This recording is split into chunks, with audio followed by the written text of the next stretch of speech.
여행하시는 분들이 가면은 낯선 도시에 그때 그 모습이 굉장히 낯설지만 사실은 그 모습이 이 땅을 살아내는 하나님의 백성들의 모습입니다. 성도가 이 땅에 다시 죄 가운데로 돌아가지 않는 이유는 세상 사람들과 다른 것이 싫기 때문이고, 또 하나는 모두를 공의로 심판하시는 하나님을 잊었기 때문입니다. 세상 사람들과 좀 다르게 살아간다는 것이 부담스러운 겁니다. 그러니까 두 가지 이유가 있습니다. 왜냐하면 나뉜 마음, 또 하나는 하나님과 세상을 동시에 사랑하겠다고 하는 그 마음 때문에 결국은 자신에게 생명을 주지 못하는 것을 향해서 정말 생명을 주는 것이냐 스스로 속이고 그렇게 살아가는 거죠. 그래서 하나님을 따라 살지 않고 세상의 판단에 따라 살기 때문에 세상에 속는 것이고, 결국은 성도가 누구에게 낯선 모습이 되느냐라는 것은 내 신앙의 진짜 현 주소를 보여주는 겁니다. 세상에서 낯선 자인가, 그러면 하나님 앞에 낯선 자인가라는 거죠. 생뚱맞게 하나님 앞에 섰을 때, 그죠? 하나님의 그 모습이 나와는 낯선 모습이라고 한다면 이건 잘못 살아간 거죠. 죄에 대해서 달라진 삶을 산다고 하는 것은 세상에서는 낯선 사람으로 사는 것이고요, 또 심판하실 하나님 앞에서 살아가는 삶일 뿐만 아니라 복음의 길이 참으로 사는 길임을 알고 그 길을 쫓아가는 삶이라는 것을 오늘 본문이 분명히 말씀하고 있습니다. 그래서 여기 낯설게 여기는 라는 것은 저희가 이상히 여겨라는 거죠. 이상히 여긴다, 낯설어 한다는 겁니다. 크세니존타이라는 말인데, 교회는 세상에서 이상히 여기는 자들입니다. 낯선 사람들이라는 겁니다. 타지에서 온 사람, 외국에서 온 사람처럼, 여행자처럼 자기들과 전혀 다른 낯선 가치관, 전통, 언행, 성품을 가진 사람들, 이런 사람을 대하듯 한다라는 뜻입니다. 그래서 어제 아침에 1절에서 3절에서 베드로는 그리스도의 십자가, 그죠?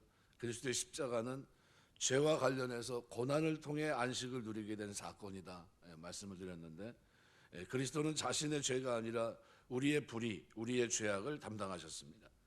베드로가 그렇게 강조한 것은 자유를 어떻게 쓰느냐, 바르게 써야 된다는 거죠. 바르게 써야 되는데 그 본이 누구냐, 바로 예수님입니다. 그래서 자신의 자유로 자신의 어떤 유익을 추구하지 않고 그 자유로 하나님의 정의 일을 감당하면서 하나님의 뜻을 이루신 분이 그리스도십니다. 그분은 자신의 자유로 자신의 유익을 추구하지 않으셨습니다. 종으로서 하나님의 뜻을 이루신 거죠. 그래서 의로운 자로서 불의한 자를 대신하고 당하신 선한 양심의 고난, 그것이 십자가의 고난이셨습니다. 그리고 거기에서 부활하셨고요, 또 자신뿐만 아니라 죄인들인 우리들도 죄의 권세에서 자유하게 하셨습니다. 십자가는 그래서 죄의 끝인 형벌, 이 형벌과 사망, 이것을 분명히 보여주고요, 의로운 고난의 끝이 구원과 영광이다라는 것을 예수님께서 친히 그 길을 걸어가시면서 보여주신 겁니다. 그러니까 오늘 우리가 그리스도의 십자가는 그럼 어떻게 이해해야 됩니까? 그가 찔림으로 내가 나음을 입었다. 그래서 이사야 53장을 보통 얘기를 하는데 은혜의 근거입니다. 죄사함 또는 병나음의 근거로 우리가 제시를 하는데, 영육간에 치유받았다, 회복됐다, 물론 그것도 중요합니다.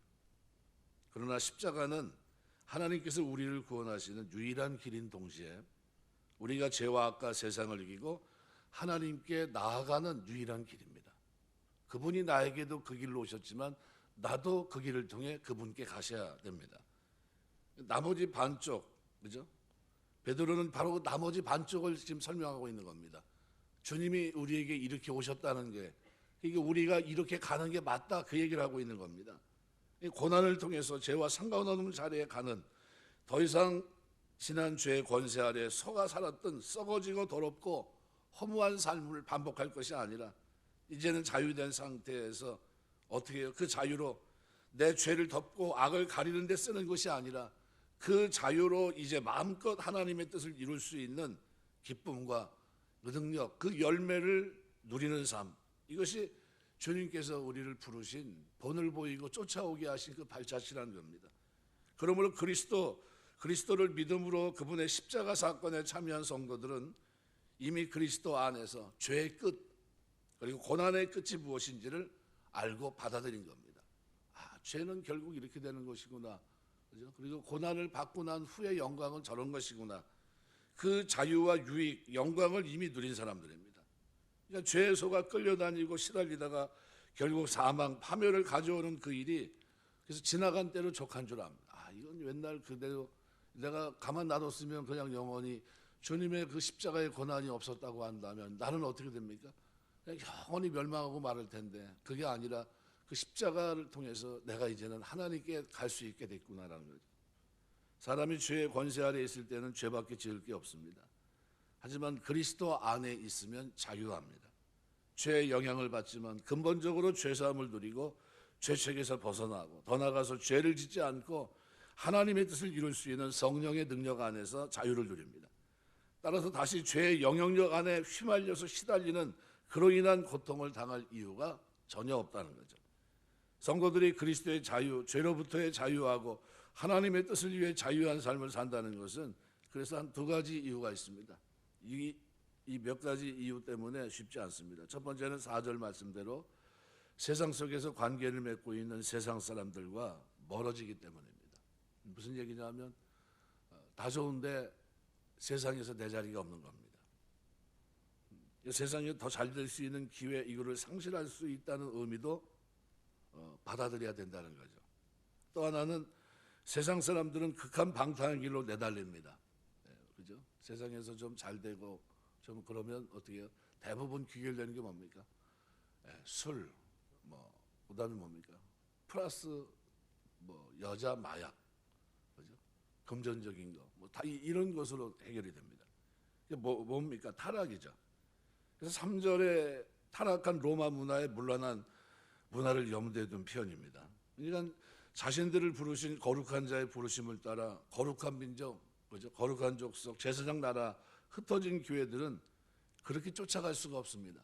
이 세상의 낯선 자들, 그들이 이상히 여기는 사람들이기 때문에 죄로부터의 자유, 하나님의 뜻을 이루기 위한 자유를 얻은 참 자유한 성도들이 그들과 함께 어리석은 죄의 길로 함께 달린다. 상상할 수 없는 일입니다. 왜요? 나를 구원하시기 위해 주님께서 보이신 길이 고난의 길이었거든요. 죄와 악과 싸우는 길이었는데 그 길을 어떻게 집어 던져버리고 나에게 그렇게까지 얻어준 그 자유를 가지고 극한 방탕으로 다름질한다. 있을 수 없는 얘기죠. 은혜를 욕으로 갚는 거죠. 여기서 그래서 함께 다름질한다는 표현이 나와 있는데요. 그래서 극한 방탕에 다름질하지 아니하는 것을 스트렉선톤이란 말은 운동장에서 트랙을 같은 방향 같은 목적 위로 함께 호흡을 맞춰 뛰는 모양입니다. 운동선수들이 런닝을 한다고 그러죠. 제일 먼저 시작하기 전에 모든 운동하기 전에 제일 먼저 시작하는 게 런닝입니다. 30분 어떤 때는 길면 1시간씩 운동장 트랙을 돕니다. 그렇죠? 같은 목적을 가지고 체력 증진 운동을 하기 위한 준비 단계죠. 막 뜁니다. 어디까지 뜁니까? 세상 사람들이 뛰는 거는 어떻게 방탕, 사악한 세상 속을 살아가는 성도들은 그들과 어디까지 호흡을 맞출 거냐는 거예요. 어느 지점에서 이제는 이별을 해야 되고 가는 길이 다른데 계속 같이 뛸 수는 없을 거 아닙니까? 선택을 해야 되고 그 이유와 목적을 확신하고 그리고 결단을 해야 된다는 겁니다. 이것을 하지 않으면 이중적인 인간이 됩니다. 무슨 얘기냐면 바깥에서는 죄악을 방탕한 다름질을 하고 있고 교회 울타리 안에서는 어떻게 거룩한 척 할 수 있고. 그러니까 베드로는 세상 속에서 어떻게 지내가야 되느냐, 이 세상을 어떻게 낯선 자, 기 이상히 여기는 자로 이 땅을 살아내야 될 사람들이 낯설지 않은 모습이 된다면 그건 잘못됐다는 거죠. 신앙은 우리 날마다의 삶입니다. 일상입니다. 피할 수 없는 일상을 신앙을 따라 하나님의 나에게 준 자유지만 그 자유를 가지고 어떻게 살아갑니까? 주님이 보이신 고난의 자리를 우리가 향해 한 걸음 한 걸음 내딛어야 된다는 겁니다. 그래서 여기서 다시 한번 두 번째로 우리의 이 결단을 도와줄 분이 누군가? 바로 하나님이라는 거예요. 그래서 세상 사람들은 극한 방탕의 길을 내달립니다. 그렇게 하는 것은 동시에 그들이 그렇게 하면서 하나님을 모독하는 일이 됩니다. 모독하는, 비방하는 일이 되는 거죠. 블라스페문데스라는 말은 여기서 그들과 함께 하는 성도들을 아주 안 좋게 얘기하는 거죠. 그래서 비방한다는 거죠. 비방한다. 예. 성도들을 모독하는 것이 아니라 성도들에게는 낯설게 대하는 것이고 그들의 극한 방탕한 삶 자체가 하나님께 신성모독의 의미가 된다는 거죠.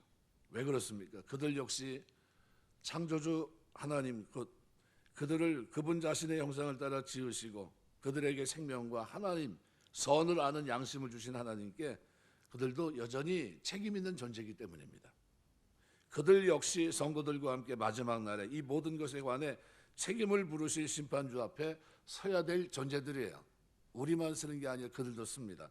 그럼 생각해 보십시오. 결승점에 누가 계십니까? 심판주 하나님이 서 계십니다. 누구와 이 땅에서 호흡을 맞춰 뛰는 게 맞습니까? 예, 성도들 거룩한 산소만을 가지고 주님이 본을 보이시고 발자취를 쫓아가는 그들과 호흡을 맞추는 게 맞겠죠. 그런데 악인과 함께 내달린다면 세상이 당신을 낯설어하는 것이 불편하고 힘들어서 그것을 포기하고 그들과 함께 호흡을 맞춘다면 그것은 하나님께서 당신을 낯설어하는 것이 불편하고 두려운 모습으로 다가오게 되는 겁니다.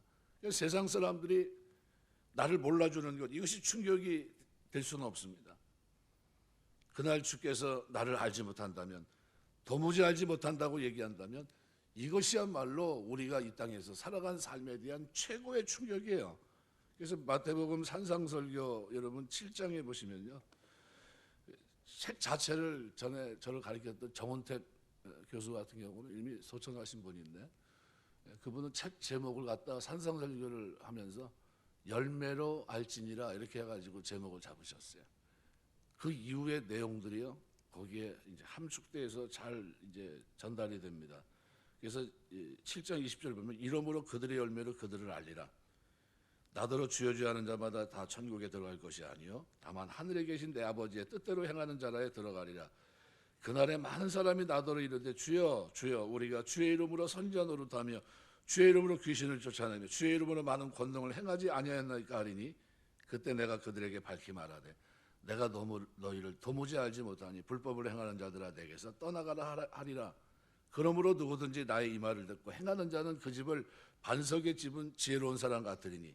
그래서 우리가 알고 있는 반석에 집을 지은 자, 그죠? 비가 내리고 창수가 내려 바람이 불어 집이 무너지되 부딪히되 무너지지 아니하니 이는 주초를 반석에 놓은 반석은 누굽니까? 그리스도의 본을 삼고 그 발자취를 쫓아간 삶을 얘기하는 겁니다. 그래서 26절에 나의 이 말을 듣고 행치 아니하는 자는 그 집을 모래 위에 지은 어리석은 사람 같으리니 비가 내리고 창수가 나고 바람이 불어 그 집이 부딪힘에 무너져 그 무너짐이 심하니라. 이게 산상설교의 결론입니다. 이 결론 열매를 보아할지니라. 무슨 얘기입니까? 구원받은 자의 삶은요 베드로가 얘기하는 대로 세례의 의미를 두 가지로 부여하고 있다고 얘기했잖아요. 그냥 제 가운데 건진 것으로 모든 것이 방주의 배를 탄 것으로 끝난 게 아니라는 거죠. 뭐가 있어요? 목적지. 그 자유는 목적지가 있다는 거예요. 하늘 보좌가 있고 영광의 보좌 앞에 그 주님 앞에 서야 되는데 그 주님이 걸어가신 그 길을 쫓아가는 본으로 삼고 발자취를 쫓아가는 고난에 대한 분명한 태도를 가지고 이 땅을 살아내는 그 삶이 그리스도 안에 있다는 겁니다. 이거를 지금 설명하고 있는 겁니다. 히브리서 9장 27절 개역 개정은 그렇게 말합니다. 한 번 죽는 것은 사람에게 정한 것이요 그 후에는 심판이 있으리니 최종적인 결산의 시간 그 결산의 심판을 하신 하나님께서는 이미 모든 것이 준비되어 있습니다. 취소되지 않습니다. 그날에 각 사람은 그분께 자신의 행한 일에 대한 변명을 해야 됩니다. 책임 있는 해명의 기회를 얻을 겁니다. 로마서 1장 18절 32절 보시면요.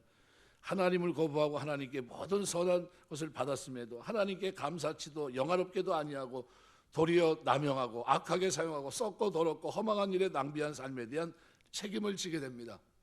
그죠? 내버려 두셨어요 그냥. 그러나 그들은 그 양심으로 그 모든 것을 고백해야 된다는 겁니다. 그날의 심판주 하나님 앞에서 모든 것이 결정됩니다. 누가 성공한 성도이고 어느 교회가 성공한 교회인가라는 거죠. 주님은 자신의 전한 복음, 전한 말씀, 가르침 중에서 지극히 작은 것 하나라도 버리고 소홀히 여기는 사람을 천국에서 적다 하시고 그 가르침을 그대로 행하고 가르치는 그 사람들을 천국에서 크다 할 것이다. 마태복음 5장 19절 분명히 말씀합니다. 만일 우리 인생의 성공 여부가 심판대 하나님 앞에서 결정나는 것이라고 한다면 지금 이 땅에서 살고 죽는 이것은 결정적인 일이 아닙니다. 아무것도 아니라는 거죠. 그래서 5절에 산자와 죽은 자란 그런 뜻입니다. 산자들과 죽은 자들은 학자들의 말에 의하면 육체적으로 살아있는 자들과 더 이상 세상에 있지 않은 죽은 자들을 가리키는 전형적인 표현들입니다. 또 6절에서는 이를 위해 죽은 자들에게도 복음이 전해진 것이라고 얘기했는데 그 죽은 자들 역시 육체적으로 죽은 자인데 이것은 모든 죽은 자에게 복음이 다시 전해졌다 이런 뜻이 아닙니다. 여기서 죽은 자들은 성도들, 수신자인 성도들 가운데 죽은 자들을 가리킵니다. 주님이 다시 오셔서 심판하실 때 그때까지 살아있는 자들이든지 아니면 그때 이미 죽었으나 그들이 살아있을 때 복음을 들은 성도이든지 그들이 살았거나 죽었거나 그것이 중요한 게 아니라는 거예요. 뭐가 더 중요한 거라는 겁니까? 누구와 함께 보조를 맞춰 이 땅을 살아가느냐, 그게 더 중요하다는 겁니다. 죽은 자들에게 복음이 전해졌다는 이 표현은 3장 19절에서 옥에 있는 영들에게 선포한 사실과 연관되어 있습니다. 3장 19절 그리스도께서 죽음을 이기시고 부활하신 승리를 케루센 선포했습니다. 또 4장 6절 복음이 전해졌다고 하는 유한결이 있을 때 전혀 다른 말입니다. 3장 19절의 이 영들은 영적 존재 타락한 천사들에게 선포한 것이고 4장 6절에서는 살아있지 않은 사람들에게 복음이 전해졌다는 사실을 말한 겁니다. 그리스도인 역시 다른 세상 사람들처럼 죽습니다. 성경적 전통에서 죽는다는 것은 죄와 밀접한 관계가 있습니다. 죽음은 죄의 결과이고 죄는 창조주 생명의 하나님과 단절이기 때문입니다. 그러면 6절 하반절에서 보듯이 그리스도인이 죽는 것은 사람들을 따라서는 육적으로 심판을 받은 것이나 다름없습니다. 사람들의 기준에서 혹은 인간적인 관점에서 볼 때 심판을 받고 죄 정함을 받아 죽은 것과 다름없다는 겁니다. 죄가 지배하는 세상에서 어쩔 수 없는 결과를 받은 거지. 하지만 복음이 전파하는 소망은 복음을 받아들인 사람들이 그리스도의 부활을 따라 하나님을 따라서는 혹은 영적으로 살게 된다는 겁니다. 하나님과의 관점에서는 영적으로 살아가게 되어 있다 그 얘기입니다. 그래서 우리에게 주어진 것은 뭡니까? 복음을 따라 사는 삶, 이것이 우리에게 주어진 겁니다. 세상 사람들이 어떤 식으로 우리를 조롱하고 핍박하든지 그들에게 이상히 여기고 낯선 자가 되든지 이게 결정적인 것이 아닙니다. 지금 성도들을 조롱하고 핍박하는 세상 사람들도 결국 모두 이 모두를 심판하실 하나님, 산자와 죽은 자를 심판하실 하나님 앞에 풀려가서 그 앞에 서게 된다는 겁니다. 하지만 복음을 듣고 믿고 지키고 따른 성도들은 지금 이 땅에서 죽어있든 살아있든 상관없이 영원한 생명을 누릴 것입니다. 성도에게 중요한 것은 각 사람을 공의로 심판하시고 그 이후 영혼을 결정하실 그분 앞에서 사는 일입니다. 이런 눈을 가지고 살아가야 됩니다. 그렇지 않으면 세상의 유혹, 압력 아래서 도저히 참된 경건을 이룰 수 없고요. 그날에 그분 앞에 우리는 대답할 말을 준비해야 됩니다. 무엇을 믿었고 어떻게 살아갔는가? 왜 성도가 세상에서 더러운 양심으로 살아 자신을 더럽히는가? 또 하나님의 이름을 욕되게 하는가? 대부분은 생존의 위협 때문입니다. 경제력 또는 사회적 생존의 직면에 있기 때문입니다. 죄를 거절하고 의를 구하고 적극적으로 선을 행하는 일에 따라올 수 있는 따돌림, 외면, 조롱, 핍박이 이것이 가져다 주는 이 고통이 싫기 때문입니다. 하지만 성도가 그리고 교회가 이 땅에 존재하는 이유는 악의 완전 정복을 위해서 존재합니다. 그 완전한 승리는 십자가로 악을 이기시고 모든 권세를 굴복시키신 예수 그리스도께서 다시 오시는 날 완성됩니다.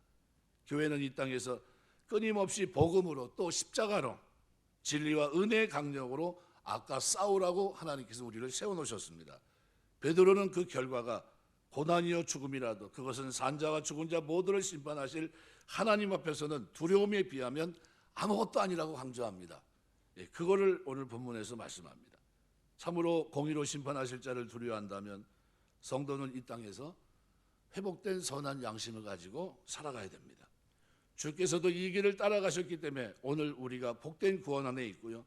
따라서 우리는 어둠을 밝혀야 됩니다. 더러움을 씻어버려야 되고 썩은 것을 도려내고 내 새 생명을 심어야 됩니다. 교회는 이 땅의 빛입니다. 생명의 복음 말씀을 품은 씨앗으로 세상 속에 뿌려져 있습니다. 빛을 비춰야 되고요. 어둠을 밝혀야 되고 말씀의 생명을 심어 그것을 자라게 하고 드러내야만 합니다. 오늘 내가 거부해야 할 썩은 행실, 더러운 관행, 그것은 도대체 뭘까? 벗어야 합니다. 오늘 내가 비춰야 될 어둠은 어떤 것일까? 그 어둠을 위해서 울어야 됩니다. 우리 주님이 이 땅에 오셔서 심한 통곡과 눈물로 간구의 손을 올렸고 그의 경외하심을 인하여 들으심을 입었느니라. 누구 때문에 우신 겁니까? 고통 때문에요? 자기 죄 때문에가 아닙니다. 누구요? 악과의 싸움, 죄와 악과의 싸움. 그죠? 거기에 얽매여 있는 수많은 죄인들, 그죠? 벗어날 수 없는 그들을 위해서 주님은 심한 통곡과 눈물로 간구의 소원을 오르셨던 겁니다. 교회는 세상의 어둠을 위해서 통곡하고 우는 하나님의 백성들입니다. 선한 양심으로 그 진리의 은혜의 강력한 나라를 증거해 보여줘야 됩니다. 누구를 두려워하는가? 거기에 따라서 그분 앞에서 결정하고 그분 앞에 살아가는 이 삶이 우리 눈앞에 있습니다. 말씀했겠습니다. 자유로 죄를 덮는 데 쓰지 마시고요. 그 자유로 하나님의 뜻을 행하는 데 쓰시는 여러분 되시길 주의 이름으로 축원합니다. 한 생에 살아가는 동안 언젠가 주님 앞에 서야 된다. 우리만이 아니라 모든 사람이 다 서게 됩니다. 그때 회복된 양심을 가지고 이 땅을 살아낸 삶, 그것을 우리가 주님 앞에 드려야 되는데 주님은 우리에게 본을 보이시고 십자가 지시기 전에 어떻게 히브리서 기자는 심한 통곡과 눈물로 간구의 소원을 올렸다고 말씀합니다. 우리가 걸어가야 이 걸음 속에서도 우리가 그리스도 안에서 성장해서 우리가 하나님이 진짜 기대하는 아름다운 모습 속에 뭐가 있을까요? 바로 이 악 때문에 죄와 악에서 벗어나지 못하고 멸망할 수밖에 없는 그들 때문에 이제 뭐 하는 모습이요?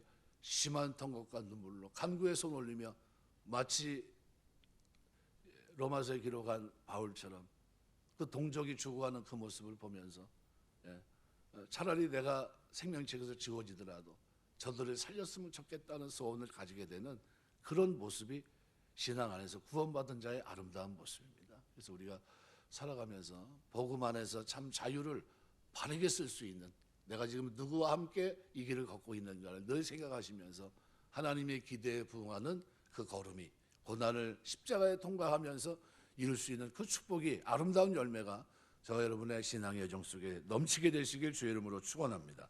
기도하겠습니다.